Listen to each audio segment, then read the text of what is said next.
Слава Богу, имах нещо, което да ме развлича в този живот. Това е спорта. Профила при мен така се получи електротехника.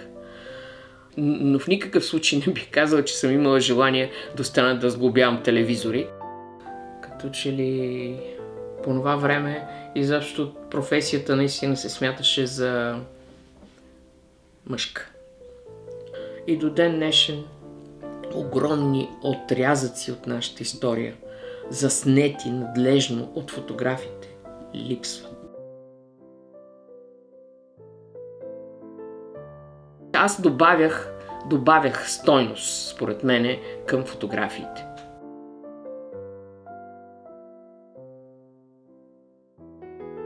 Ако фотографа човек